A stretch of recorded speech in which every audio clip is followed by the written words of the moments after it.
Patuloy ang paglobo ng utang ng Pilipinas at pinapalala pa ito ng mababang halaga ng piso kontra dolyar.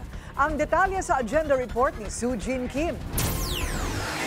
Umabot sa record high na 16.09 trilyon pesos ang utang ng Pilipinas noong Nobyembre 2024. Base sa datos ng Bureau of Treasury, tumaas ito ng 0.4% o katumbas ng 70.7 billion pesos mula Oktubre dahil sa bagong utang at paghina ng piso laban sa dolyar. Sa kasalukuyan, halos 70% ng mga utang ng gobyerno ay domestic debt, habang mahigit 30% naman ang foreign obligations. Ang domestic debt ay tumaas ng 31.82 billion pesos dahil sa domestic securities, habang ang external debt ay tumaas ng 38.88 billion pesos dahil sa depreciation ng piso.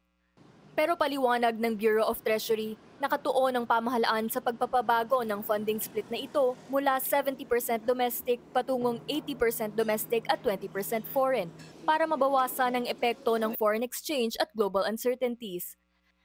Nilinaw din ni National Treasurer Sharon Almanza na malayong ma-exceed ng pamahalaan ang threshold ng debt sustainability na nasa 70% dahil nasa kalahating porsyento lamang ito sa kasalukuyan. Dagdag pa ng principal economist ng Budget Department, ang pagsipa ng outstanding debt ng pamahalaan ay hindi dapat ikabahala. Sa halip ay on track pa sa fiscal targets. Hindi siya cause of concern kasi may plano or planado or may programa ang ating deficit and debt figures.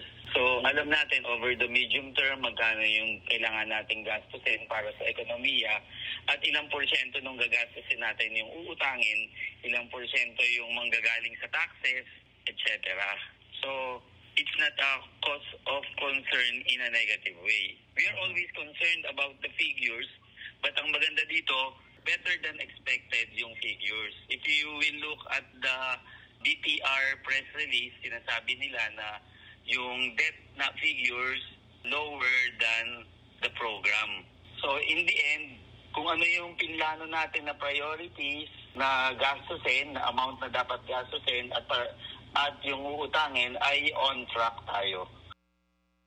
Paliwanag ni Undersecretary Basilio, target ng pamahalaan na makamtan ang 60.6 debt to GDP ratio pagsapit ng 2028.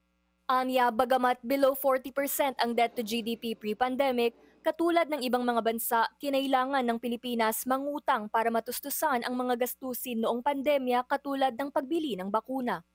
Ang debt figures natin ay tinatawag na stock of debt, meaning nag-accumulate yan over time.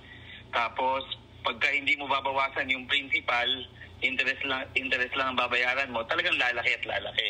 Pero ang maganda dito is pati principal, tinatry nating bawasan over time para talagang over time yung debt over GDP ay magpipik sometime in the next few years tapos bababa na siya. Sa kabila nito, binigyang diin ng think tank na Ibon Foundation na ang bigat ng utang ay magiging pasanin ng susunod na henerasyon.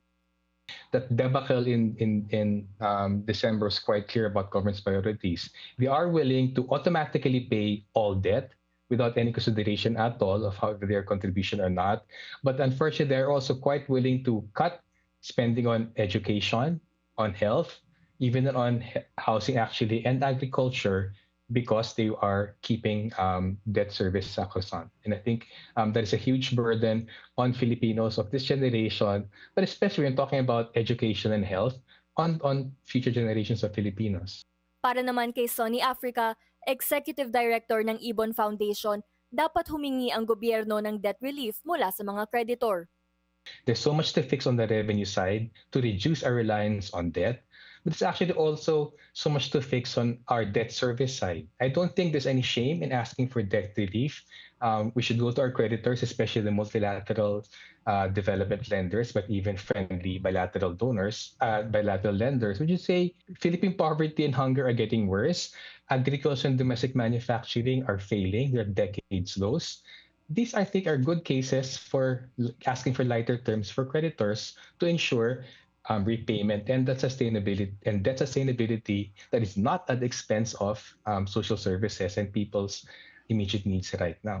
Habang tumataas ang utang ng bansa, tanong ng marami, Ang utang bang ito ay tunay na nagpapalago sa ekonomiya o nagiging dagdag pasanin sa mga Pilipino? Pero paliwanag ng DBM, hindi na sasacrifice ang funding para sa mga social services dahil bahagi ng fiscal framework ang pagbabayad ng utang nang hindi ginagalaw ang social funding. Para sa agenda, Sujin Kim, Billionaire News Channel.